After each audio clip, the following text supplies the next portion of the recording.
सबको जय यीशु यीशु सहाय praise the Lord.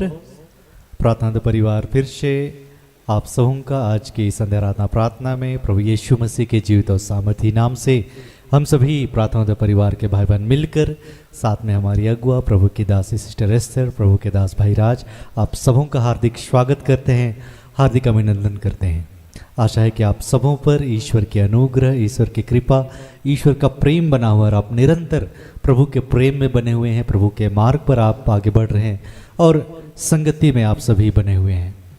प्रभु जो हमसे बेहद प्रेम करते हैं, प्रभु की यह अनुग्रह है हम पर कि उसने हमें इस संसार में से अपनी नाम की महिमा के लिए चुन लिया है कि हम उसके राज्य का विस्तार करें, उसके संग रहें, उसके साथ रहें, उसकी महिमा करें, उसकी स्तुति करें। वह हर दिन हमें अपने जीवन के मार्ग को बतलाते हैं, सिखलाते हैं अपने वचनों के माध्यम से, अपने दास दासियों के माध्यम से, कि हम उसे जान पाए, उससे सीख पाए और प्रभु के मार्ग पर चल पाए। तो आइए, जब प्रभु ने आज के इस संध्या समय में फिर से हमें एक साथ मिलाया है, एक साथ जोड़ा है कि हम उसके उपस्थिति में आए, एक शिष्य के समान उसे सुने, तो आइए हम सभी जहाँ कहीं भी हैं, जो इस आराधना भवन में हैं, जो ऑनलाइन यूट्यूब के माध्यम से जुड़े हैं, हम सभी एक मन होकर फिर से उस अनुग्रह के सिंहासन के निकट आए और उस पर अपना ध्यान को लगाएं। तो आज की इस आराधना प्रार्थना में मैं हूँ भाई भूषण, मेरे दाहिनी ओर है भाई रोहित है, बाईं ओर बीच में है मेरी धर्मपत्नी बहन अंजना और साथ में है बहन कीर्ति। आज की इस आराधना प्रार्थना में आरंभिक प्रार्थना करेंगी बहन अंजना, आराधना में अगुवाई मैं करूंगा और भाई रोहित करेंगे, वचनों को पढ़ेंगी बहन कीर्ति। आज वचन की उद्घोषणा और अंतिम विशेष आशीष की प्रार्थना होगी प्रभु के दास भाई राज के द्वारा। तो आप सभी हमारे संग इस आराधना प्रार्थना में बने रहें। आइए हम एक दूसरे के लिए प्रार्थना करें और प्रभु आज के दिन में जो आशीष हमें देना चाहते हैं, जो बातें सिखलाना चाहते हैं, उन हर एक आशीषों को, उन हर एक बातों को हम सभी ग्रहण करने वाले हो पाए। तो आइए हम इस आराधना प्रार्थना में आगे बढ़ें। आइए इस वक्त हम सभी प्रार्थना के लिए अपने आप को तैयार करें। हम उस पिता को, उस ईश्वर को अपने ऊपर अधिकार करने दें, अपने आप को समर्पित करें कि वो पिता जैसा हमें बनाना चाहते हैं, जैसा हमसे इच्छा रखते हैं, चाहते हैं, जो जीवन हमें जीते हुए देखना चाहते हैं, इस वक्त उस पिता को हम महसूस करें और प्रभु से कहें कि हे पिता, इस वक्त हम सब एक मन होकर आपकी आत्मा को पुकारते हैं प्रभु कि हम में से प्रत्येक पर आप अपनी आत्मा के द्वारा अधिकार लीजिए प्रभु, कि आपने जो जीवन हमें जीने के लिए दिया है, हे प्रभु, हम अपने रिश्तों में, अपने परिवार में, हम जहाँ कहीं कार्यरत हैं वहाँ पर, जिनके अधीन हम रहते हैं वहाँ पर, हे प्रभु, हम तेरी इच्छा को पूर्ण करने वाले हो सकें। हे पिता, हम अपने हर एक पापों को स्वीकार करते हैं, हम अपनी कमज़ोरियों, दुर्बलताओं में आपके सामर्थ्य को देखना चाहते हैं। हे पिता, हम तेरे निकट आते हैं और तुझसे प्रार्थना करते हैं कि इस वक्त में जितने आपके बच्चे जुड़ रहे हैं प्रभु, जुड़ने वाले हैं पिता, हर एक पर तेरी आत्मा को मांगते हैं कि आप अपनी आत्मा के द्वारा इस वक्त हर एक को अपने आनंद से, अपनी शांति से, अपने प्रेम से भर दीजिए प्रभु, ताकि हर एक कोई अपनी लाचारी में, अपनी दुर्बलता में, अपनी परेशानी में, अपने अकेलेपन में, हे पिता, तेरे इस प्रेम को महसूस कर सके। क्योंकि हे पिता, जिस प्रेम से तू हमें संभालता है प्रभु, जिस अद्भुत प्रेम को आप हमारे जीवन में देते हैं प्रभु, वैसा प्रेम ना आज तक किसी ने किया, ना कोई कर सकता है प्रभु। हे पिता, हम सब कुछ इस वक्त आपको समर्पित करते हैं। जब हम आपकी आराधना करेंगे, आपके नाम को पुकारेंगे, आपको धन्य कहेंगे, आपके गुणों का बखान करेंगे प्रभु, तो हम तेरी उस अद्भुत उपस्थिति से भर जाएं पिता। हे प्रभु, जो ये संसार नहीं दे सकता, जब हम तेरी संगति में आते हैं प्रभु, तब हम तेरे उस प्रेम को महसूस करते हैं। हे पिता, आपने हमारे जीवन में अपने दास दासी के माध्यम से हमेशा बातें की हैं प्रभु, ताकि हम तेरी वाणी को सुने, तेरे पीछे चले और तो जो तेरी इच्छा है, तो जो तेरी शिक्षा है प्रभु, उसे हम अपने जीवन में, अपने लोगों में, अपने परिवार में बांटने वाले हो सकें। हे पिता, इस वक्त का नियंत्रण आपके हाथों में देते हैं प्रभु। हर एक आपके बच्चों को आपके हाथों में देते हैं। उनके जीवन की हर एक प्रार्थनाओं को आपको समर्पित करते हैं प्रभु, कि आज आपने हर एक के जीवन में उनकी प्रार्थनाओं का उत्तर दिया है प्रभु। और हे प्रभु, जिन बातों के लिए हम बार बार आपको पुकारते रहे हैं, जिन परेशानियों से निकलने के लिए, जिन उलझनों से निकलने के लिए हम बार बार आपका नाम लेते रहे हैं प्रभु, आपने उस सामर्थ को, आपने अपनी आत्मा को उंडेल दिया है प्रभु। और एक नई शक्ति के साथ, एक नए सामर्थ के साथ प्रभु, हम आपके साथ फिर से चलने के लिए तैयार है प्रभु। हम आपका धन्यवाद करते हैं। हे प्रभु, जो बातें हमें दुख देती थी, जो बातें हमें सताती थी, आज उन परिस्थितियों के बीच भी हम गर्व से प्रभु आपके नाम को आदर से लेने वाले हो सकते हैं प्रभु। हम आपका धन्यवाद करते हैं। हे पिता, इस वक्त जब हम आपके वचनों को सुनेंगे प्रभु, हे प्रभु, उन वचनों में, तेरे शब्दों में उस शक्ति को महसूस करेंगे प्रभु, जो हमें जीवन देगी प्रभु। हे पिता, आज की आराधना को, प्रार्थना को आपने सफल किया है, और इस आराधना प्रार्थना में आपने अपनी उपस्थिति को दिया। इस संगति में आपने अद्भुत कार्य किए हैं प्रभु। हम आपका धन्यवाद करते हैं। सब कुछ आपके हाथों समर्पित करते हुए प्रार्थना जीवित यीशु मसीह के नाम से मांगते हैं। इसे सुनकर अपने स्वर्ग के राज्य में ग्रहण कर, आमीन।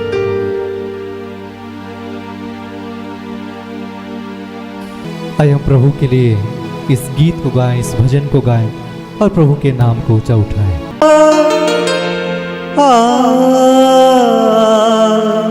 यीशु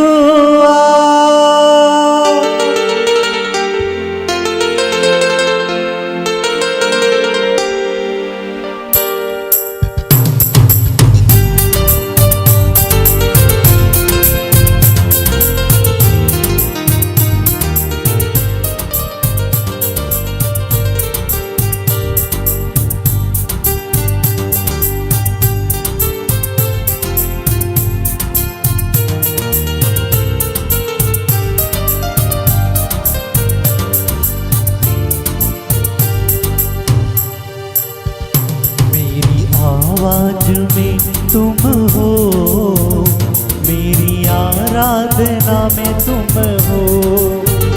मेरी आवाज में तुम हो, मेरी आराधना में तुम हो। जब जब पुकारो तुम्हें, मेरी सांसों में यीशु तुम हो। जब जब पुकारो तुम्हें, मेरी सांसों में यीशु तुम हो। मेरी आवाज में तुम हो, मेरी आराधना में तुम हो। मेरी आवाज में तुम हो, मेरी आराधना में तुम हो।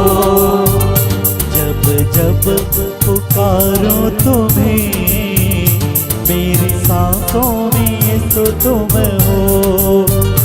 जब जब पुकारो तुम्हें, मेरी सांसों में यीशु तुम हो।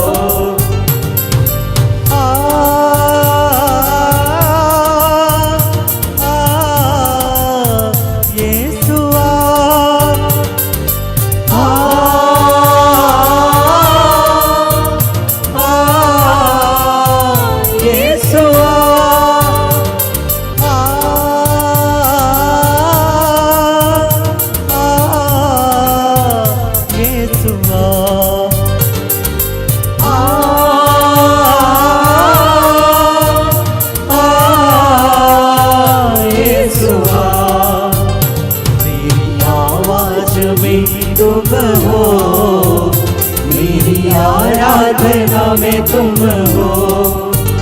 जब जब पुकारो तुम्हें, मेरी सांसों में यीशु तुम हो।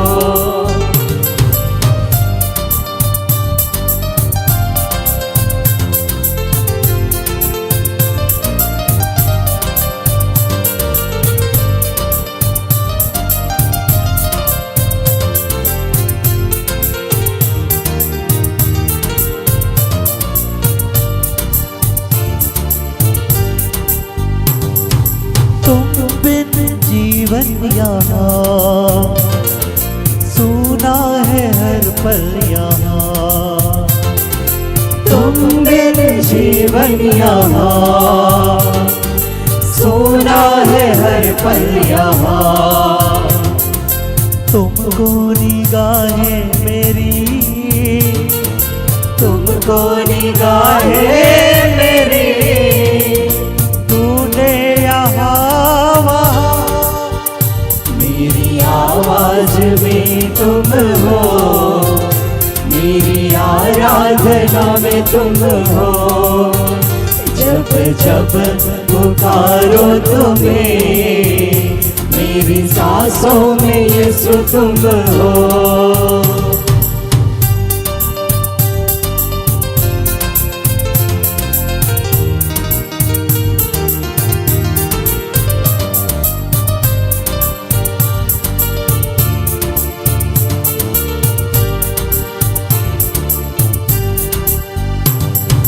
तुमने दिया है हमें पुनर्जीवन अपना, तुमने दिया है हमें पुनर्जीवन अपना, पाप मिटा के मेरे,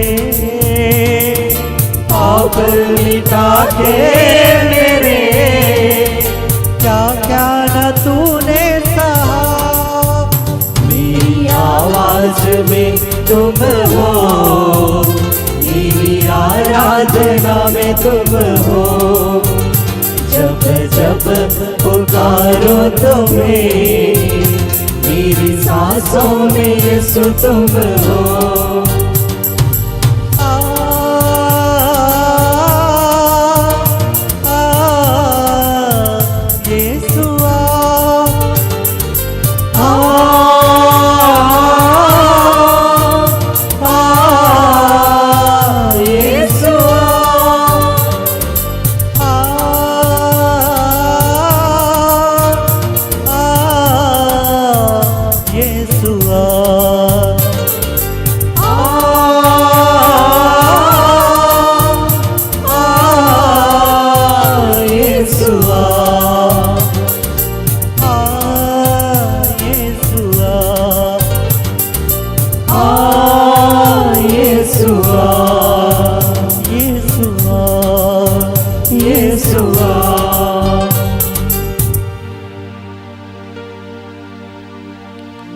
आइए इस घड़ी फिर से हम उस प्रभु यीशु की इस घड़ी हम आराधना करें। इस घड़ी हम अपने हृदय को खोलते हुए अपनी हर एक इच्छा, अपनी हर एक चाह जो हम ईश्वर से रखते हैं, उसे ईश्वर को समर्पित करेंगे।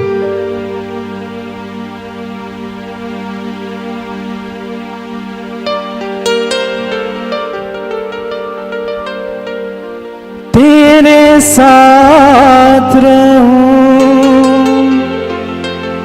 तेरे साथ चलूं, तेरे साथ रहने हे प्रभु, यह दिल मेरा तड़पे।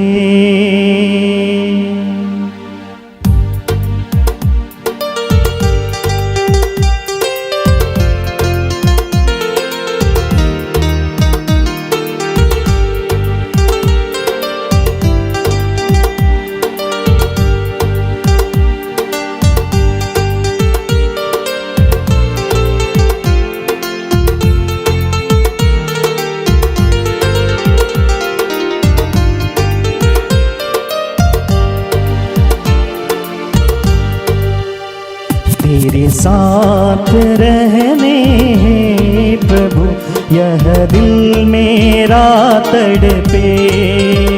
तेरे साथ रहने प्रभु, यह दिल मेरा तड़पे।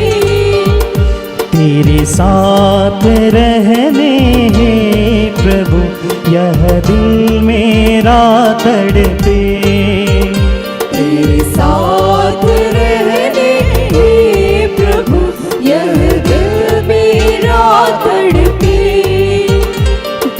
साथ रहूं, तेरे साथ चलूं, तेरे साथ रहूं, तेरे साथ चलूं, हो तेरे साथ रहूं, तेरे साथ चलूं, तेरे साथ रहूं, तेरे साथ चलूं, तेरे साथ रहने हे प्रभु यह दिल मेरा तड़पे, तेरे साथ रहने हे प्रभु यह दिल मेरा तड़पे।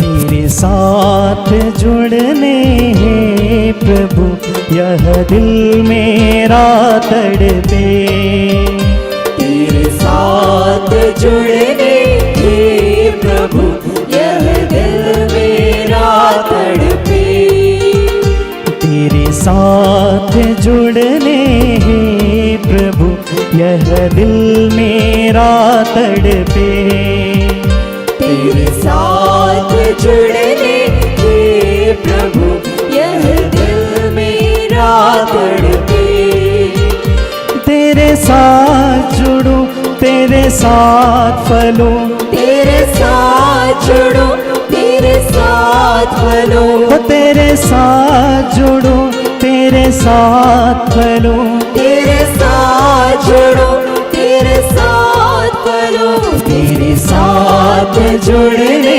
हे प्रभु यह दिल मेरा तड़पे, तेरे साथ जुड़ने हे प्रभु यह दिल मेरा तड़पे।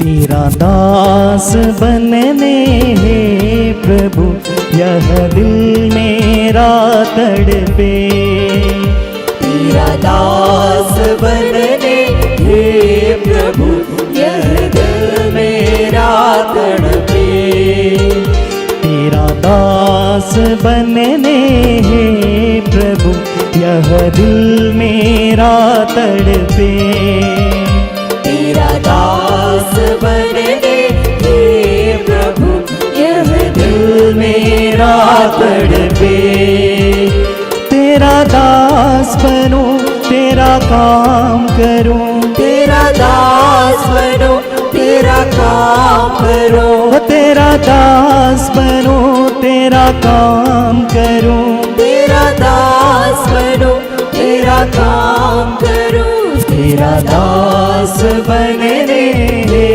प्रभु यह दिल मेरा तड़पे, तेरा दास बनने हे प्रभु यह दिल मेरा तड़पे।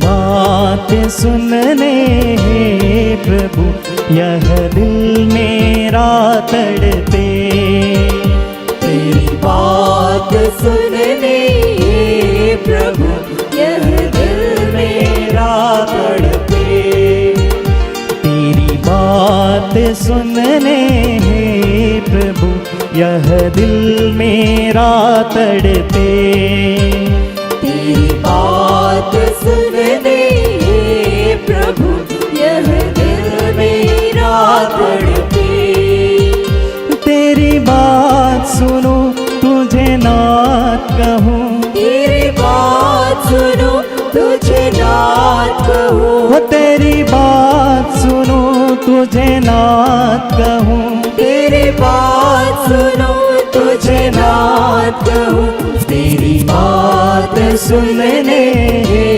प्रभु यह दिल मेरा तड़पे। तेरी बात सुनने हे प्रभु यह दिल मेरा तड़पे। तेरे साथ चलने हे प्रभु यह दिल मेरा तड़पे। तेरे साथ जुड़ने, तेरे साथ जुड़ने हे प्रभु यह दिल मेरा तड़पे। तेरा दास बनने हे प्रभु यह दिल मेरा तड़पे। यह दिल मेरा तड़पे, यह दिल मेरा तड़पे। यह दिल मेरा तड़पे। यह दिल मेरा तड़पे। धन्यवाद स्वर्ग में विराजमान पिता, धन्यवाद प्रभु यीशु, धन्यवाद पवित्र आत्मा प्रभु। इस घड़ी प्रभु आपने हम सबको अपनी उपस्थिति से भरा प्रभु। इस घड़ी आपने हमारी प्रार्थनाओं को स्वीकार किया, हमारी आराधना को ग्रहण किया प्रभु। हम सब मिलकर आपका धन्यवाद करते हैं। हे प्रभु, इस घड़ी फिर से हम तुझे पुकारते हैं, तेरे पवित्र आत्मा की इस घड़ी हम मांग करते हैं प्रभु। इस घड़ी हम तेरे जीवित वचन को सुनने जा रहे हैं प्रभु। इस घड़ी हमारे आत्मिक आंखों को खोलना प्रभु, हमारी आत्मिक कानों को खोलना, हमारी आत्मिक बुद्धि को खोल देना प्रभु। किस घड़ी हम तेरे जीवित वचन को ग्रहण करने वाले हो सके प्रभु। हे प्रभु, इस घड़ी हम आपके दास हमारे अगुवे भाई राज के लिए धन्यवाद करते हैं प्रभु। इस घड़ी तो उनके शरीर को अपना मंदिर बना लिया है प्रभु। इस घड़ी उनके मुख से होकर हम सबसे प्रभु तू बातें करने जा रहा है प्रभु। हम तेरा धन्यवाद करते हैं फिर से प्रभु, सारी आशीषों के लिए, सारी कृपाओं के लिए, सारे अनुग्रह के लिए हम सब आपका धन्यवाद करते हैं। और इस प्रार्थना को उन्हें हमारे प्रभु यीशु के पावन और मीठे नाम से मांगते हैं। इसे सुनिए और स्वर्ग के राज में ग्रहण कीजिए। आमीन। यहाँ के लिए आज का जो ठहराया गया वचन है, जो प्रभु ने अपनी बेटी, अपनी दासी सिस्टर एस्थर के माध्यम से दिया है, उस वचन को हम सब सुनेंगे। यशाया ईसाया का ग्रंथ अध्याय 44 उसका 21 और 26 से 28। याकूब, इस बात पर विचार करो, इज़राइल तुम मेरे सेवक हो, इस बात पर विचार करो। मैंने तुमको गढ़ा और अपना सेवक बनाया। इज़राइल तुम मेरे साथ विश्वासघात नहीं करोगे। 26 से 28। मैं अपने सेवक की वाणी सच प्रमाणित करता और अपने दूतों की योजनाएं सफल बनाता हूँ। मैं यरूशलेम के विषय में कहता कि वह बसाया जाए, और यूदा के नगरों के विषय में कि उनका पुनर्निर्माण हो। जो उजाड़ा गया मैं उसे फिर बनाऊंगा। मैं विशाल समुद्र से कहता, सूख जा, और नदियों से मैं तुम्हें सुखा दूंगा।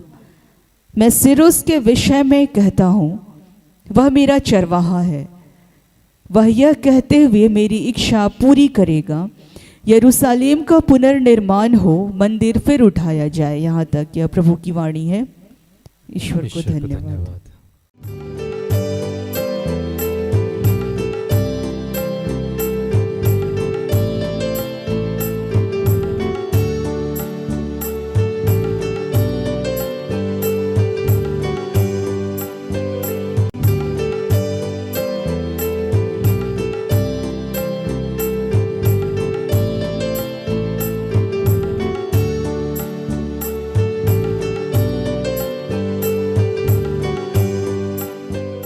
सबों को जय यीशु।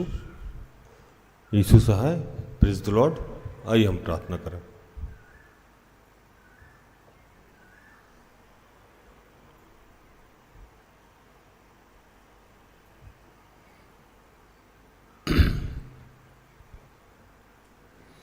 कि हे दयालु पिता,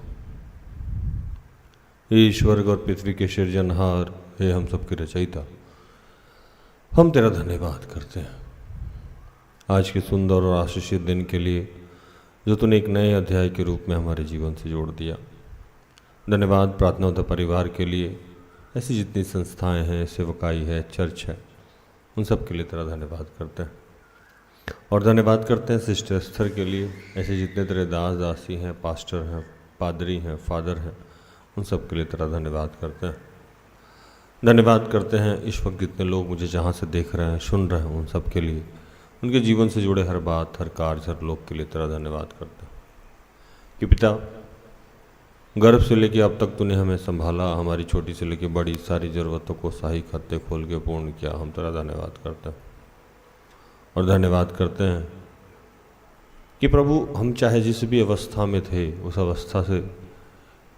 उस अवस्था को नज़रअंदाज करते हुए तूने हमारा चुनाव किया है प्रभु, और आज अपने राज्य के विस्तार में हमारे शरीर का योगदान लेता है। हमारे जीवन से जुड़े हर बात, हर कार्य, हर लोग, प्रत्यक्ष अप्रत्यक्ष, सजीव निर्जीव, हर चीज़ का तू अपनी महिमा के लिए इस्तेमाल करता है। हम तेरा धन्यवाद करते हैं और प्रभु, उन तमाम बातों के लिए जो हमने आपकी इच्छा के विरुद्ध किया है, उसके लिए तुझसे क्षमा चाहते हैं। अपने पुत्र यीशु के लहू से धो के शुद्ध और पवित्र कर, और इस वक्त जो भी हम सबको सिखाना समझाना चाहता है, उसके लिए अपने सामर्थ्य को भेज। पिता, पुत्र, पवित्र आत्मा, जो भी डिस्टर्बेंस की बातें हैं, जो भी रुकावट की बातें हैं, वो सब यीशु के नाम से समाप्त करते हैं। और धन्यवाद किया प्रार्थना प्रभु यीशु के जीवित और पवित्र नाम से मांगते हैं, दया से सुन और स्वर्ग के राज में ग्रहण कर, आमीन। आज जो वचन मिला हम लोगों को, वो यशाया 44 का 21 और 26 to 8, यशाया 44 का 21 और 26 से 28।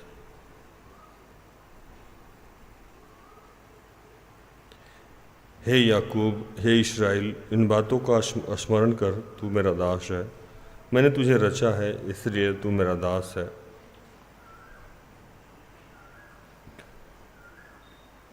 मैं तुझको ना भूलूंगा और अपने दास के वचन को पूरा करता और अपने दूतों की युक्ति को सफल करता है। जो यरूशलेम के विषय में कहता है वो फिर बसाई जाएगी, और यहूदा के नगर के विषय में वो फिर बनाए जाएंगे, और मैं उनके खंडहरों को सुधारूंगा। जो गहरे जल से कहता है तू सूख जा, तेरी नदियां को सुखाऊंगा। जो क्रूस के विषय में कहता है वह मेरा ठहराया हुआ चरवाहा है और मेरी इच्छा पूरी करेगा। इस्राएल के विषय में कहता है वो बसाई जाएगी, और मंदिर के विषय में तेरी नींव डाली जाएगी।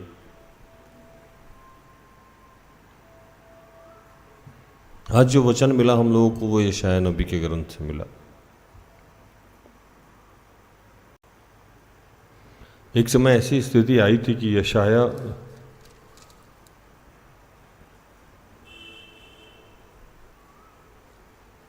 नबी के माध्यम से कुछ उद्घोषणाएं हो रही थी, और विशेषकर उन लोगों के लिए हो रही थी जो उस समय इस्राएल में थे और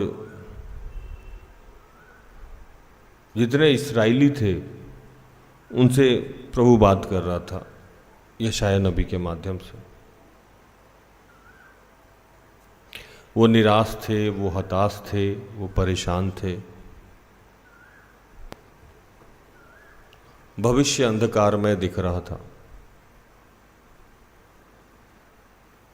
कुछ भी समझ में नहीं आ रहा था।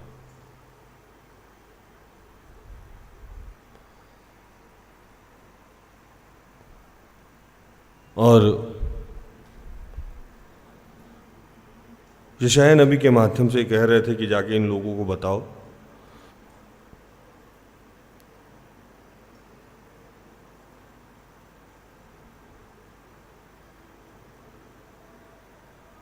कि जो ये लोग हैं उनका चुनाव किसी विशेष वजह से हुआ है, इसलिए हर हाल में ये सेटल होंगे, हर हाल में ये कामयाब होंगे, हर हाल में ये आशीषित होंगे।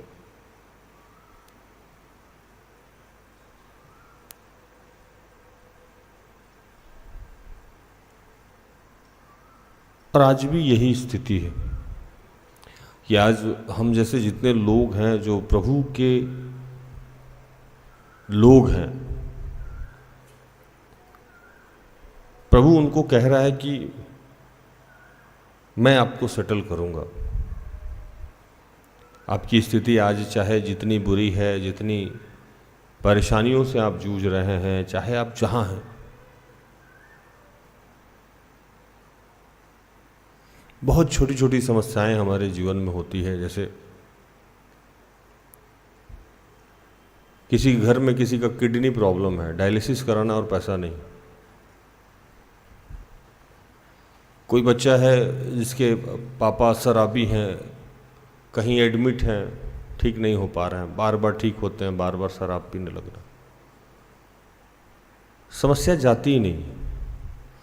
कोई है जो बरसों से गरीब है, खाने का परेशानी, पीने का परेशानी, किसी के पास घर नहीं है, कोई पढ़ना चाहता है, इन्वायरमेंट नहीं है। हम सबके जीवन में कुछ ऐसी आदतें हैं जो हम नहीं चाहते हैं करने के लिए, लेकिन कर लेते हैं, जैसे व्यभिचार, जैसे नशा, जैसे झूठ बोलना, हजार तरीक़ा की बातें जो इंसान नहीं चाहता लेकिन हो जाता है। हम जानते हैं ये गलत, नहीं करना चाहिए, लेकिन कर बैठते। बाइबल में लिखता है कि जो मैं नहीं करना चाहता हूं वही मैं कर जाता हूं। तो प्रभु आज एक बात कह रहे हैं कि इन सारी चीजों से आपके जीवन की जो भी परेशानियां हैं, किसी की हड्डी टूट गई, जुड़ नहीं पा रहा, जुड़ जाएगा। किसी के शरीर पूरा घाव का घाव ठीक नहीं हो पा रहा, इचिंग कर कर के परेशान है, ठीक हो जाएगा। बरसों से बीमारी है, थक गया है आदमी, किसी की ब्लीडिंग है, रुक नहीं रही है, प्रभु कह रहा आज रुक जाएगी। परेशानियां इतनी कि जिसको बोल बोल के पूरी रात बीत जाए, लेकिन परेशानियों का अंत नहीं है। दांत का दर्द है, जा नहीं रहा, सर का दर्द है, जा नहीं रहा, आंख से खूब पानी गिर रहा, पति पत्नी का जो क्लेश है वो खत्म नहीं हो रहा। बहुत सारे लोग ऐसे हैं जिनके पति पत्नी के रिश्ते तलाक तक पहुंच गए। अब लग रहा है कि अब कोई सिस्टम नहीं है, अब कोई रास्ता नहीं है, कंप्रोमाइज नहीं हो सकता। बच्चे जो हैं इतने मनचले हो गए हैं, इतने उटपटांग हरकत कर रहे हैं कि लग रहा है कि अब ठीक नहीं होगा। कुछ माँ बाप हैं जो बहुत परेशान कर रहे हैं अपने बच्चों को, हर तरीका की समस्या से हम इस वक्त जूझ रहे हैं।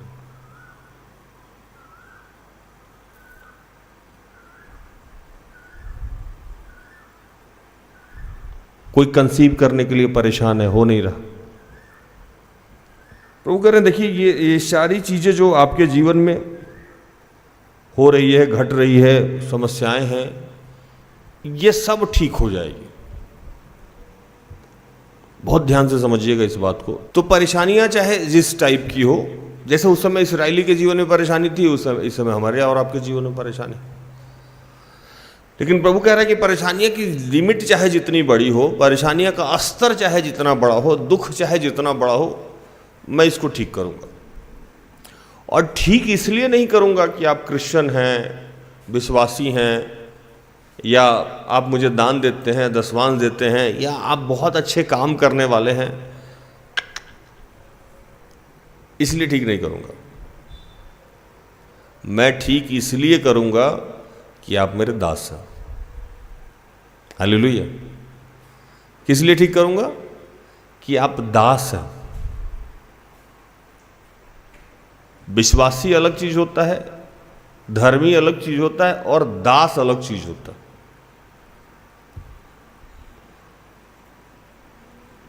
दास, सेवक, सर्वेंट, प्रभु का काम करने वाला लोग, जैसे मैं, जैसे भूषण भाई, जैसे सिस्टर एस्थर।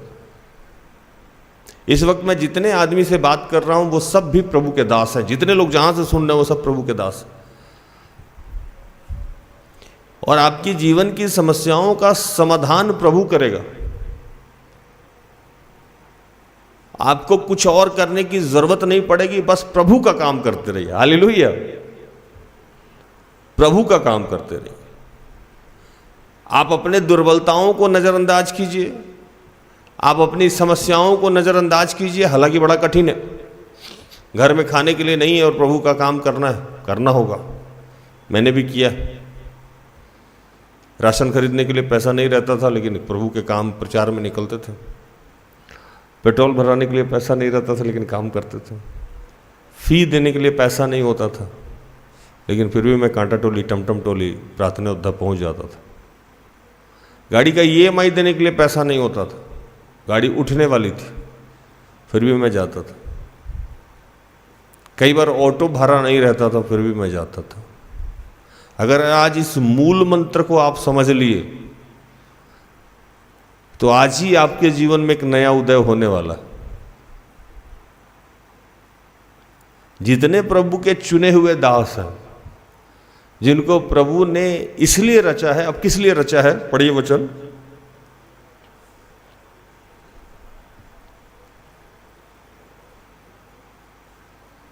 आठ, 7 और 8, 43 का 7 और 8। ईशाया 43 का 7 और 8, ईशाया 43 का 7 और 8। हर एक जो मेरा कहलाता है, जिसको मैंने अपनी महिमा के लिए सृजा, जिसको मैंने रचा और बनाया है, आँख रहते हुए अंधे और कान रहते हुए बहरे को निकाल ले आओ। इसलिए रचा। आप कितने बीमारी में हैं, इससे कोई फर्क नहीं पड़ता उसको। आप कितने लाचारी में हैं, आप कितने गरीबी में हैं, आपके पापा का क्या हो रहा है, आपके मम्मी का क्या हो रहा है, आपके चाचा का क्या हो रहा है, आपका विवाह हुआ कि नहीं, आपका बच्चा हुआ कि नहीं, कह रहा आप मेरा काम करो। इसी के लिए आपको सृजा गया। आप सिर्फ मेरा काम करो। काम करना ही होगा आपको।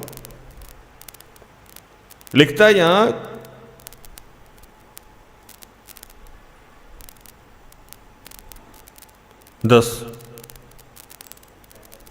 43 का 10। यहोवा की वाणी है, तुम मेरे साक्षी हो और मेरे दास हो, जिन्हें मैंने इसलिए चुना है कि समझ कर मेरी प्रतीति करो और यह जान लो कि मैं वही हूँ।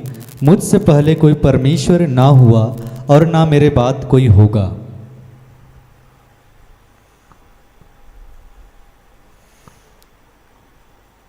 कह रहे कि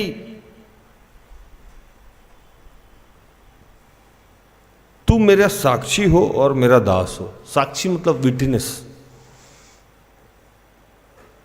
गवाही।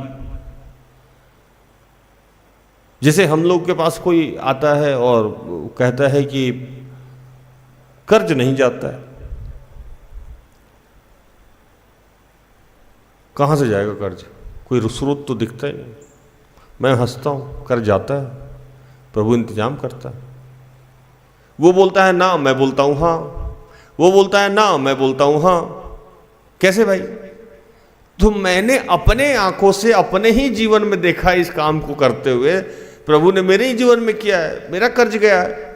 तो मुझे आप कितना भी ना बोलोगे तो मैं कैसे मान लूंगा? मैं तो हाँ ही बोलूंगा। साक्षी हो गया ना मैं। अब ये बात मैं लोगों को बताना बंद कर दूं कि मेरे जीवन में क्या आशीष मिल रहा है या मिल रहा है, और मैं कहूं कि नहीं बाकी सब चीज ठीक कीजिए। जैसे पहले प्रभु मेरा कर्ज आधा उतारा, फिर वो राशन की समस्या को ठीक किया, फिर वो स्कूल फी की समस्या को ठीक किया। अब मैं उसको कहूं कि नहीं, मेरा फैक्ट्री जब खुल जाएगा तब मैं काम करूंगा आपका बुझन में। या मेरा, हम लोग टर्म एंड कंडीशन रख देते हैं ना प्रभु के पास कि आप ये कर दीजिए फिर मैं ये काम करूंगा। अब कितने बच्चे मेरे पास आते हैं, कहते हैं भैया एक बार मैं सेटल हो जाऊं उसके बाद तो प्रभु का ही काम करना है। बेटा तुम सेटल हो जाओगे तो प्रभु के हाथ लगोगे। ऐसा मैंने कोई व्यक्ति नहीं देखा हो जब कंप्लीट वो सेटल हो जाए और वो प्रभु के काम में। मैं तो गिनती से नाम रखा हूं लोगों का कि जैसे उसकी नौकरी लगी वो प्रभु को छोड़ा, जैसे उसको बच्चा हुआ वो प्रभु को छोड़ा, जैसे उसकी बीमारी गई वो प्रभु को छोड़ा, जैसे वो नकारात्मक शक्ति से मुक्त हुआ वो प्रभु को छोड़ा। वो जैसे ही फ्री होता है उसको लगता है कि अरे अब तो मेरा लाइफ बनाने का टाइम आ गया। लाइफ कैसे बनेगा? तो हम बिजनेस करेंगे, नौकरी करेंगे, घर बनाएंगे, सेटल होंगे, सोसाइटी के लिए कुछ करेंगे, और उसके बाद तो बुढ़ापे में प्रभु का काम करेंगे ही करेंगे ना। पंच बनेंगे, है क्या भूषण, है ना, घर घर जाएंगे। प्रभु बेवकूफ थोड़े। प्रभु कहता है कि मैंने गर्भ में ही तुझ पे चित्र लगाए रखा था, बचपन में। और जब से मैं चाह रहा हूं कि आप काम करो, तब से आप काम नहीं करना चाह रहे हो, बाकी सब करना चाह रहे हो, मेरा काम नहीं करना चाह रहा हो। तो आज प्रभु ये कह रहा है कि अगर आप मेरा काम कर रहे हो और आप में कोई अच्छाई नहीं है, तो मैं भी आपकी सारी प्रॉब्लम सॉल्व कर दूंगा।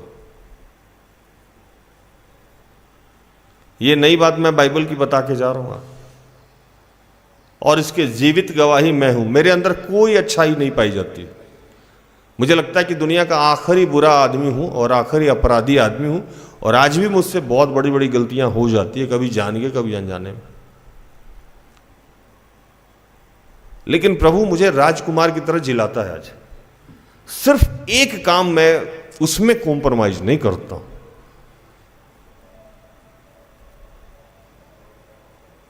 काम में आप चाहे जितना भी मेरे लिए लविंग हो, केयरिंग हो, चाहे आप मेरे कोई भी लगते हो, जहां सेवकाई की बात आती है मेरा आंख उलट जाता है। भूषण, वो आदमी को मैं दिल से लगा के रखूं, उसको अपने सर पे बैठा के रखूं, वो मेरी बेटी हो, पत्नी हो, लवर हो, दोस्त हो, माँ हो, बाप हो, भाई हो, बहन हो, जैसे ही सेवकाई की बात आई, वो चाहे मेरा जितना अजीज हो, चाहे मेरे जितने लाभ का हो, चाहे वो मेरे जितने हानि का हो, अगर वो मेरे सेवकाई में डिस्टर्बेंस क्रिएट कर रहा है, तो वो मेरे दुनिया का सबसे बड़ा दुश्मन हो जाता उस समय। और मेरे साथ जितने लोग काम करते हैं सबको ये बात पता है। चूंकि मुझे पता है कि जब तक मैं उसका काम नहीं करता था तब तक मेरा कोई अस्तित्व नहीं था, और जब से मैं काम करता हूं तो इसी काम के माध्यम से मेरा सब कुछ है।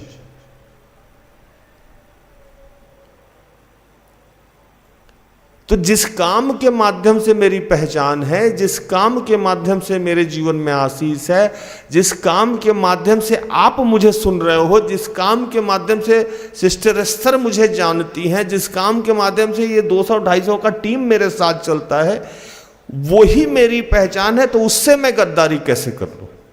वो तो मेरी पहचान है, वो तो मेरा अस्तित्व है, वही है। उसके सामने कुछ भी नहीं। क्या भूषण? और आज यही आप लोगों को समझना होगा कि आप जितने लोग प्रभु के दास और दासी हैं, जिस दिन इस बात को समझ लिए कि इस काम से ऊपर कोई काम नहीं, प्रभु आपके जीवन को बदलना शुरू कर देगा। आप यहां बैठे रहिएगा, पापा का इलाज होता रहेगा। मेरे फादर जब मिसिंग थे तो मैं ढूंढने नहीं गया था, प्रभु ढूंढ के मुझे फोन करवा दिया। हम लोग थाना, पुलिस सब कर लिए भूषण भाई, टीवी तक में ऐड दिलवा दिए, पिताजी मेरे नहीं मिले। और एक दिन अचानक मामा जी के नंबर पे फोन आया, मामा जी के लैंडलाइन पे, कि ये आदमी यहाँ है, इनका नाम ये है, क्या आप इनको जानते हैं? मामा जी बोले हाँ हाँ जानते। तो हम लोग जाके आगरा से उनको लेके आए। हमारे ढूंढने से वो नहीं मिले, लेकिन पिताजी को ढूंढ के कौन लाया? ईश्वर। आज भी अगर आपके घर में कोई खो गया है, आप परेशान नहीं हो जाए, प्रभु ढूंढ के लाएगा उसको।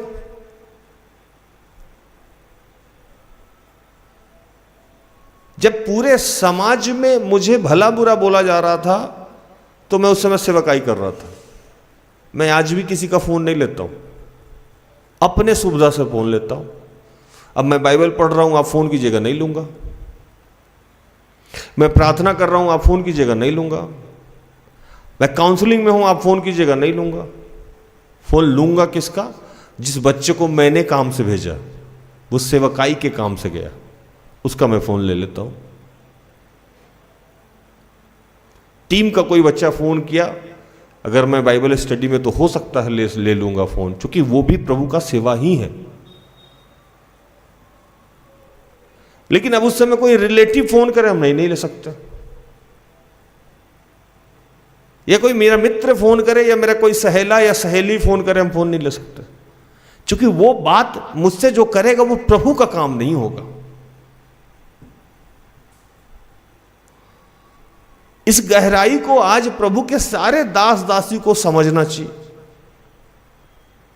कि प्रभु मेरा और आपका चुनाव सिर्फ इस वजह से किया है कि हम लोगों को प्रभु के बारे में बताएं और कुछ और नहीं बताएं।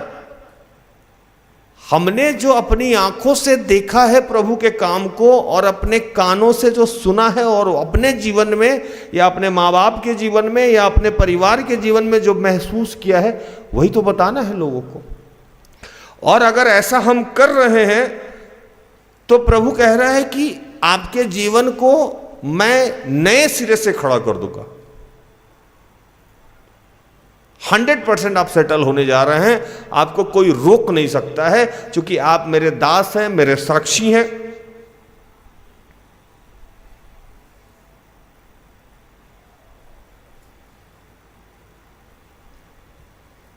इसमें आपका कोई टैलेंट नहीं होगा, बस आपका एक ही काम है, जो मैं बार बार आज इसको काम पे ज्यादा जोर कर रहा हूं। आप प्रभु के कौन है? दास।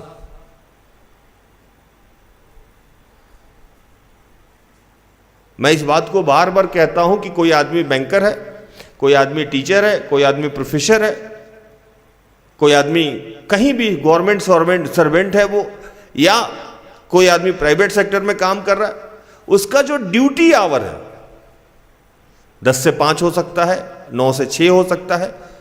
वो अपने ड्यूटी आवर में अगर अपने काम के प्रति ईमानदार है और पूरी निष्ठा से काम कर रहा है, तो उसके जीवन की सारी समस्याएं धीरे धीरे धीरे धीरे उस काम के माध्यम से ठीक हो जाएगी। नहीं भूषण भाई?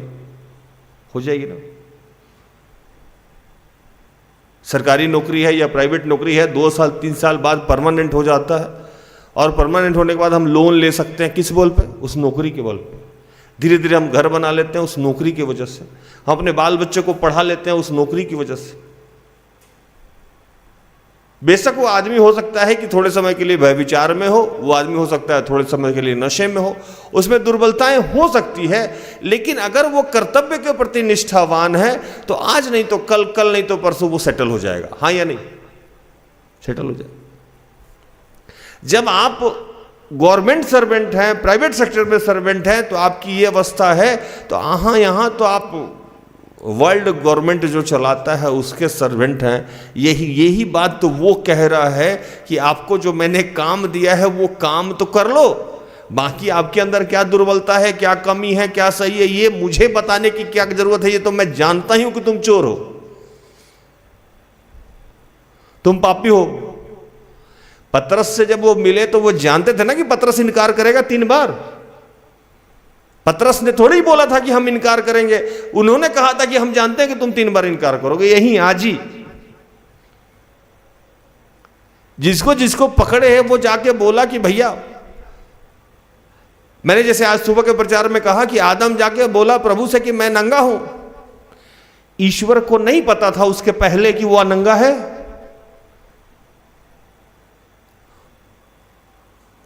आदम जब ईश्वर से रोज मिलता था तो वस्त्र पहन से मिलता था कि नंगा मिलता था?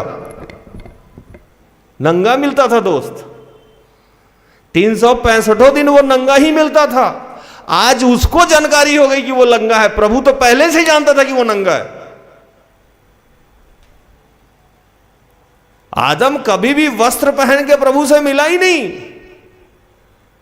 उस दिन उसने भले बुरे का ज्ञान का फल खा लिया, जो मैं आज सुबह के प्रचार में कह रहा था। भले बुरे का ज्ञान, बुद्धि हो गया उसको, सांसारिक बुद्धि हो गया, तो उसको लगने लगा अरे मैं नंगा हूं।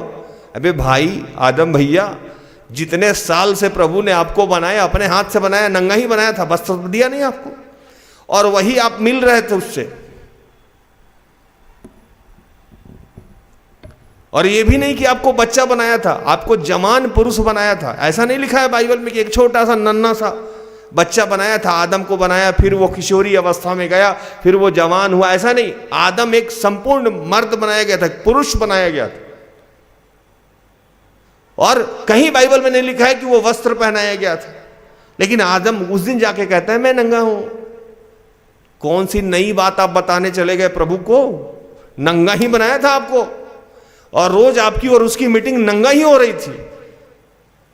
तो मैं अगर बिस्तर पे क्या करता हूं, बंद कमरे में क्या करता हूं, बाथरूम में क्या करता हूं, मेरा किससे क्या गड़बड़ है, क्या अच्छा है बुरा, ये प्रभु को बताने की क्या जरूरत है भैया? प्रभु तो जानता है, और इस जानने के बाद भी कहता है कि तू मेरा दास है। बताइए जरा, इसके बाद भी कह रहा है कि तू मेरा दास है। इस बात पे मैं फोकस ही नहीं कर रहा हूं कि तू क्या करता है, तू सिर्फ मेरा काम कर, मैं तुम्हें सेटल कर दूंगा। भूषण भाई, सच्चाई है कि नहीं सच्चाई? हम जाके बार बार कहते रहते हैं हम व्यभिचारी हैं, हम शराबी हैं, हम गरीब हैं, हम ये हैं। अरे नया बताओ यार, ये तो वो जानता ही है, और इस जानने के बाद भी वो चुनाव किया। एक जगह वचन बड़ा इंटरेस्टिंग लिखा है, कहता है कि मैंने तुमसे कोई बलि का सामान नहीं मांगा, खाने के लिए नहीं मांगा, बकरी नहीं मांगा, कोई मांस नहीं मांगा कि आके मेरे ऊपर चढ़ावा करो। कुछ मांगा? नहीं मांगा, कुछ भी नहीं मांगा आपसे। लेकिन फिर भी तूने मुझे थका दिया है। कैसे थका दिया है? लिखिए, पढ़िए एक वचन,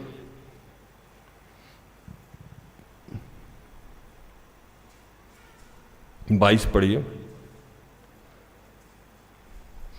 43 का 22।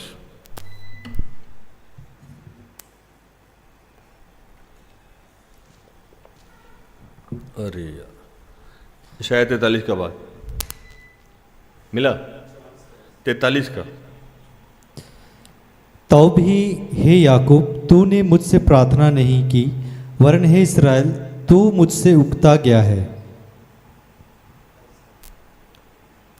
और पढ़ो वचन। मेरे लिए होम बलि करने को तू मेमने नहीं लाया, और ना मेल बलि चढ़ाकर मेरी महिमा की। देख, मैंने अनबलि चढ़ाने की कठिन सेवा तुझसे नहीं कराई, ना तुझसे धूप लेकर तुझे थका दिया है।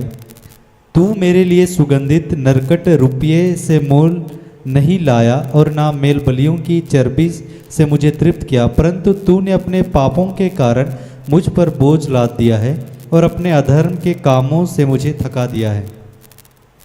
मैंने तुमसे कुछ नहीं मांगा, लेकिन अब तुम प्रार्थना भी नहीं करते हो, और जितना सारा गलत काम किए थे इससे तुमने मुझे थका दिया था।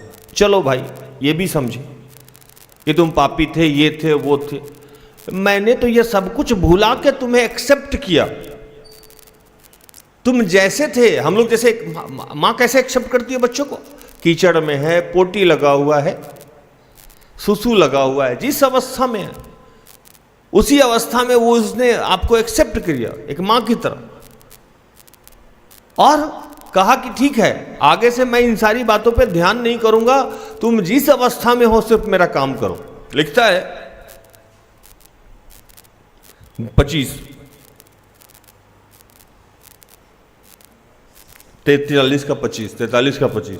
मैं वही हूँ जो अपने नाम के निमित्त तेरे अपराधों को मिटा देता हूँ, और तेरे पापों को स्मरण ना करूँगा। मैं तो सब कुछ भुला दिया।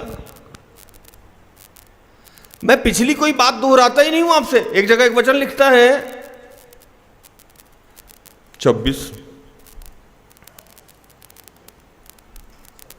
हाँ उसी का 26, मुझे स्मरण करो, हम आपस में विवाद करें, तू अपनी बात का वर्णन कर, जिससे तू निर्दोष ठहरे। कह रहे हैं कि एक काम करो,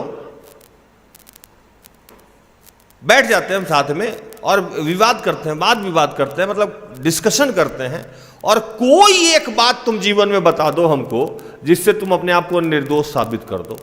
कोई एक बात, ईश्वर कह रहे हैं कोई एक बात एक जगह पे बता दो जहां तुमने गलत नहीं किया हो, पाप नहीं किया हो, निर्दोष हो अपने आप को, तो मैं मान लूंगा।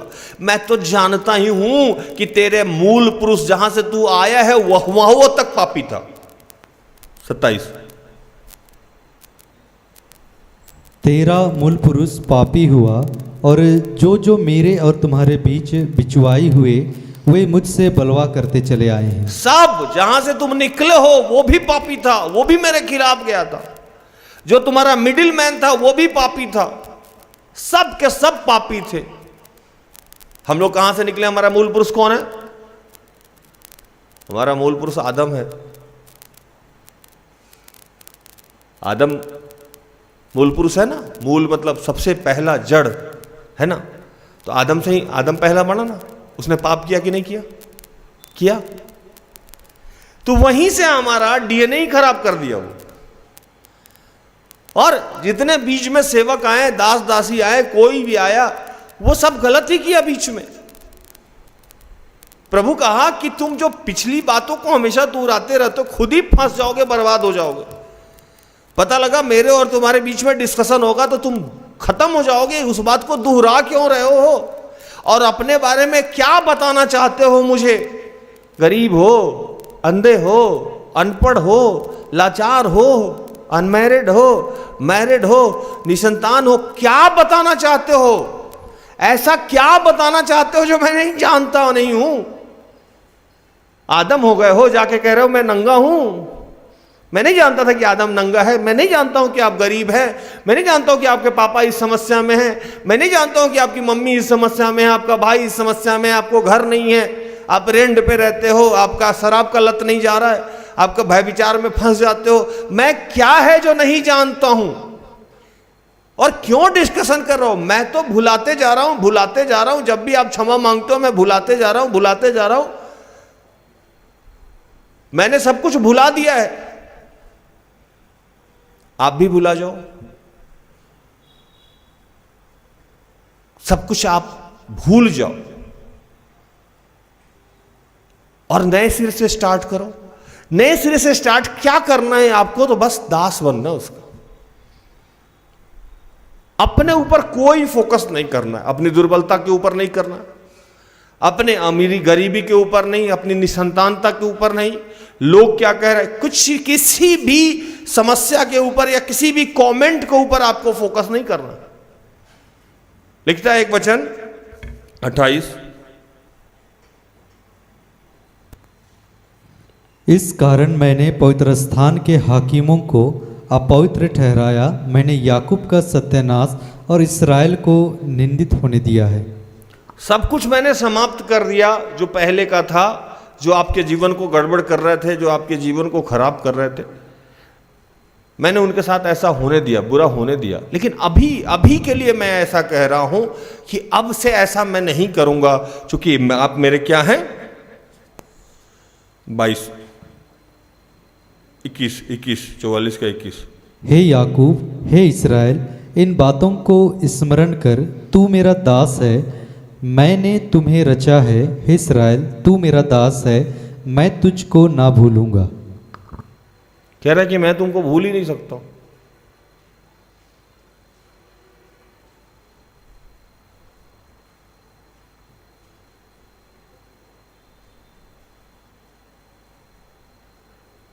और ये सब इसलिए है, एक वचन लिखता है 44 का 6-7, यहोवा जो इस्राएल का राजा है, अर्थात सेनाओं का यहोवा जो उसका छुड़ाने वाला है, वह यूं कहता है, मैं सबसे पहला हूँ और मैं ही अंत तक रहूँगा, मुझे छोड़ कोई परमेश्वर है ही नहीं। जब से मैंने प्राचीन काल में मनुष्यों को ठहराया, तब से कौन हुआ जो मेरे समान उसको प्रचार करे या बताए या मेरे लिए रचे अथवा होने वाली बातें पहले ही से प्रकट करे। 8, मत डरो और ना भयभीत हो। क्या मैंने प्राचीन काल ही से ये बातें तुम्हें नहीं सुनाई और तुम पर प्रकट नहीं की? तुम मेरे साक्षी हो। क्या मुझे छोड़ कोई और परमेश्वर है? नहीं। मुझे छोड़ कोई चट्टान नहीं, मैं किसी और को नहीं जानता। कह रहे हैं कि शुरू से लेकर अंत तक मैंने जो तुम्हारे साथ किया है और आगे करूंगा, ये कोई और कर ही नहीं सकता। और जो बातें मैंने तुम्हारे साथ की है वो दूसरे को बताएगा कौन? तुम ही बताओगे ना भाई। तुम बताना ही नहीं चाह रहे हो।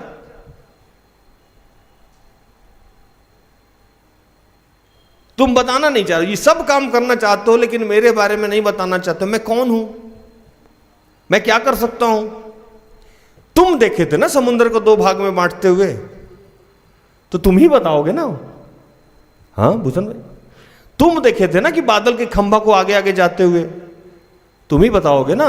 तुम देखे थे कि मैं मन्ना बरसा रहा हूं ना, तुम बताओगे। तुम करोगे नहीं, हम नहीं जाके बताएंगे, पहले हमको प्रतिज्ञा आदेश लेके जाइए। नहीं ले जाएंगे। भूषण भाई, जो तुमने देखा, जो तुमने चखा, जो तुम्हारे सामने घटना घटी, उसके बारे में तुम डिस्कस ही नहीं कर रहे हो। लोग जानेगा कैसे मेरे बारे में? पहले आपके घर में कोई आशीष मिला, उसको आप बताने को तैयार नहीं हो, वो छोटा आशीष हो गया। अब जैसे एक छोटा सा उदाहरण दे। अब अंशुराज मान लीजिए दुष्ट आत्मा से मुक्त हुई, अब इसके बारे में कोई चर्चा नहीं है। अब पापा का किडनी ठीक हो जाएगा तब मानेंगे। अरे गजब है ना। अब भैया मेरा नौकरी हो जाएगा तब। पिछला जो हुआ वो, अगर प्रभु बोले कि वही ठीक नहीं करता तो ये सब के लिए तुम देखने के लिए रहती भी, या इस पे तुम विचार भी कर सकती थी। पूरा परिवार एक ही चीज में इन्वॉल्व रहता भूषण भाई। तो ये हमको नहीं बताना है लोगों से, ये कोई अब माने ही नहीं रखा। जैसे इस्राएली के सामने लाल समुद्र 2 भाग में बट गया, उसके लिए कोई मतलब ही नहीं था। नेक्स्ट, लहसुन कहां से आएगा, अदरक कहां से आएगा, मन्ना कहां से आएगा, इतना बड़ा बड़ा प्रभु काम किया, वो नहीं। भैया बताना होगा, इसीलिए तो तुम दास हो मेरे, इसीलिए तुम साक्षी हो। आपके जीवन में जो पीछे आशीष मिली है उसको कौन, उसके बारे में तो आप चर्चा ही नहीं कर रहे हो। मेरे पास लोग आते हैं कि भैया नौकरी का आशीष चाहिए, चलो मिल गया, प्रभु दे दिया, चला गया। गवाही के लिए अगर फोन किया गया, कल आएंगे, परसों आएंगे, इस रिट्रीट में समय नहीं है, ड्यूटी बहुत टाइट चल रहा है। फिर कुछ दिन बताया, भैया शादी का आशीष के लिए क्या कह रहा प्रभु? पुराने आशीष को आपने किसी को बताया? उसका इंपॉर्टेंस समझा आपने? चलो शादी का आशीष प्रभु दे दिया, फिर आप गायब। आप बगल में भी किसी को कहने नहीं जा रहे हो कि प्रभु के द्वारा ये पत्नी हमको मिली है। लव मैरिज है ये, अरेंज मैरिज है ये। आपको ये कहने में शर्म आती है कि प्रार्थना उद्धा के परिवार प्रार्थना उद्धा में गए थे, सिस्टर एस्तर से, भाई राज से प्रार्थना कराए और मेरा शादी अच्छे से हो गया ना। ये जोड़ भी नहीं पाते हो आप, ये जुड़ भी नहीं पाता आपके लाइन में। लोग प्रोफेसर हो जाते हैं, पीएचडी कर लेते हैं, चले जाते हैं। घर में इतना सारा आशीष मिला, बताने में भी शर्म लज्जा आती है कि प्रभु ने किया है, भैया ने प्रार्थना किया था या दीदी ने प्रार्थना किया था। ये मेरे टैलेंट से मैंने पीएचडी किया है, ये मेरे टैलेंट से मैंने नौकरी किया है, ये मेरे टैलेंट से घर बना है। भैया जब आपको कोई नहीं पूछता था उस समय प्रभु ने पूछा है, और किसी न किसी दाज के माध्यम से पूछा है। वो राज हो, सिस्टर एस्तर हो या कोई और है। आपने उसको ऐसे डिलीट मार दिया है लाइफ से ना, जिंदगी से ना, कि जैसे वो कोई घटना ही नहीं थी। वैसे ही जैसे समुद्र 2 भाग में बट गया था, कोई घटना नहीं थी, वैसे ही पुराने आशीष को आपने डिलीट मार दिया है। और उसके लिए कोई एहसानमंद नहीं है, ना प्रभु का ना प्रभु के दास का। और चर्चा करना तो उसको लगता है कि ये बात अगर जोड़ के बताएंगे तो मेरा टैलेंट कहाँ गया? मैंने नौकरी पाया है, मैंने पीएचडी किया है, मैंने गाड़ी खरीदा है, मैंने घर बनाया है, मेरी शादी हो गई, मैं खूबसूरत थी इसलिए मेरा चुनाव हो गया। भूषण भाई,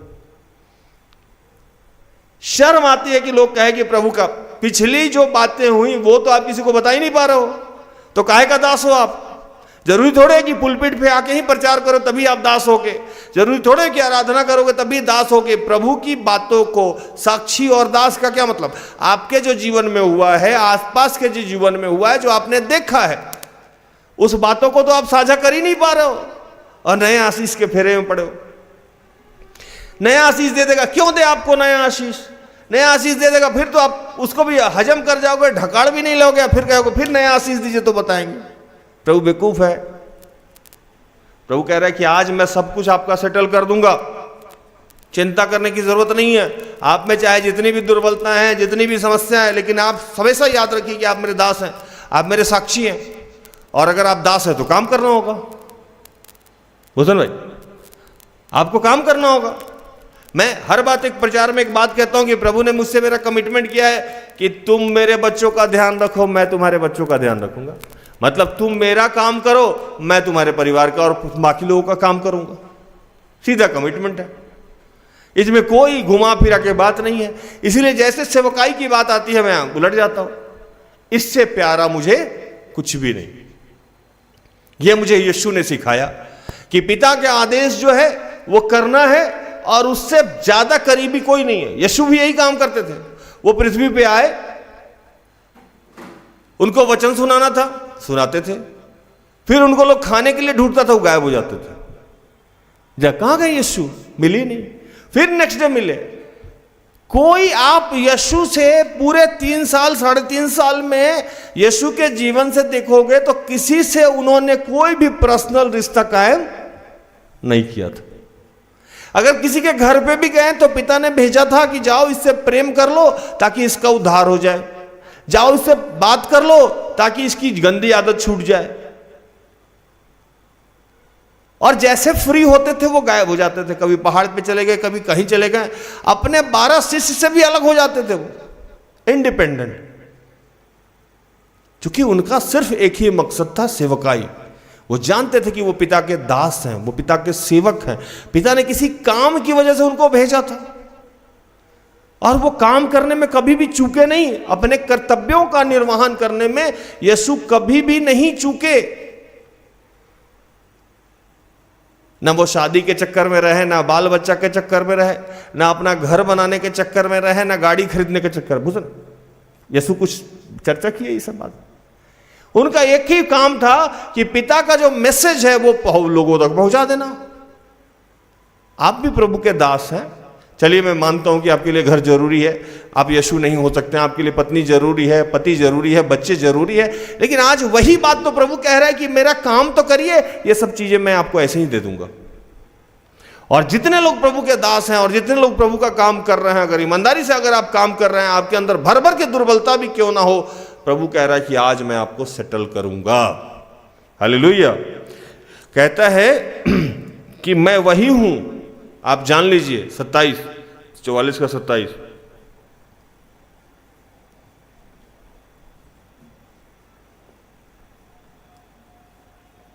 ईसाया 44 का 27 पढ़ो।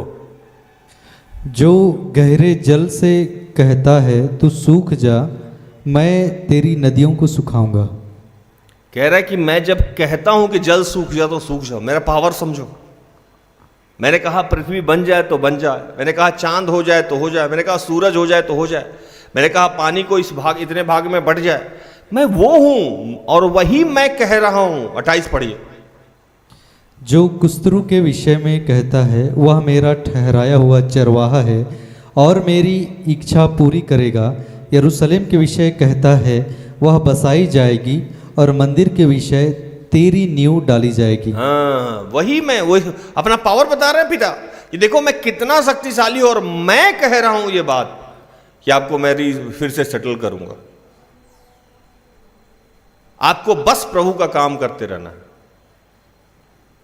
कोई कंफ्यूजन है तो मैं क्लियर कर दूं। अगर प्रभु का काम करने के लिए, ये मैं नहीं कह रहा हूं कि घर परिवार छोड़ के सेवकाई करने आइए। आपके जीवन में जो भी आशीष मिला है वो दूसरे से साझा तो करना ही होगा। वो उसके लिए भी तो आपको फुर्सत नहीं मिल रहा है। प्रभु कह रहा है कि मैं आज आपको सेटल कर दूंगा। प्रभु इन सारे वचनों से आप सबको और मुझे भी आशीषित करे। आमीन।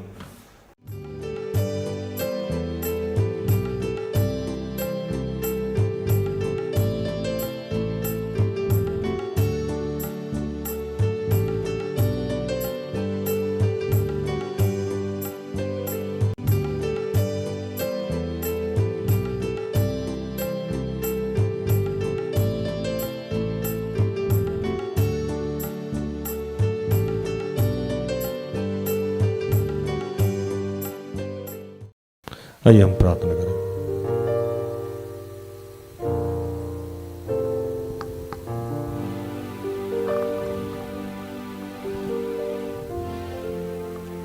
कि हे दयालु पिता,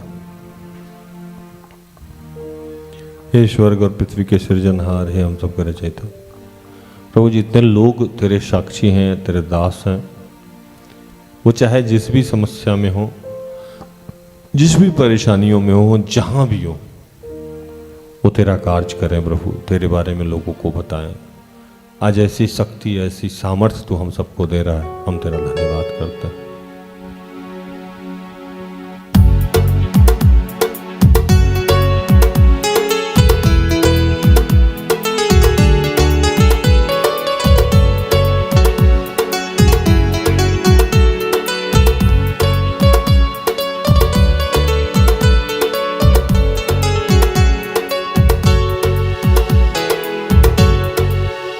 हम यीशु मसीह के चेले दुनिया में धूम मचा देंगे।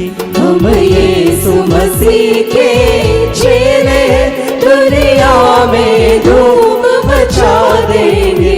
दुनिया में धूम मचा देंगे। दुनिया में धूम मचा देंगे। दुनिया में धूम मचा देंगे।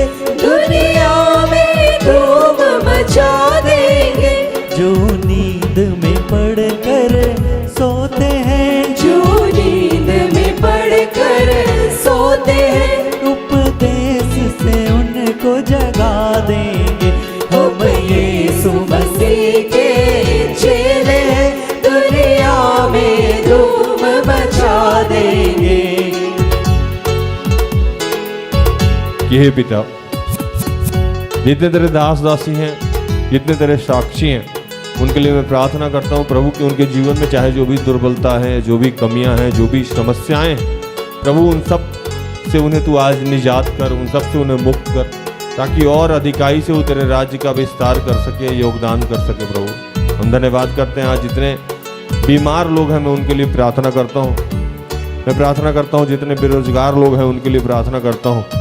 जो लोग पवित्र आत्मा के लिए भूखे और प्यासे हैं मैं उनके लिए प्रार्थना करता हूँ। जिनके पारिवारिक में कोई समस्या है मैं उनके लिए प्रार्थना करता हूँ। मैं प्रार्थना करता हूँ जो निसंतान लोग हैं मैं उनके लिए प्रार्थना करता हूँ। मैं प्रार्थना करता हूँ हर अवस्था में जहाँ भी जो है, जिस समस्या में है, जो गर्भ धारण किए हुए, मैं उन सब के लिए प्रार्थना करता हूँ। मैं इस देश के प्रधानमंत्री, राष्ट्रपति, अपने मुख्यमंत्री, अन्य जितने मुख्यमंत्री, राज्यपाल हैं उनके लिए मैं प्रार्थना करता हूँ। इन दिनों जिनका भी प्रभु, जिनके भी परिवार में कोई समस्या हुई है, निधन हुआ है, मैं उनके लिए प्रार्थना करता हूँ।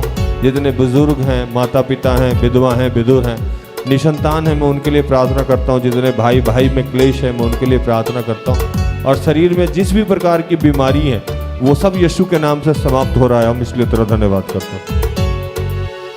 हम मन की कुंडी खोलेंगे।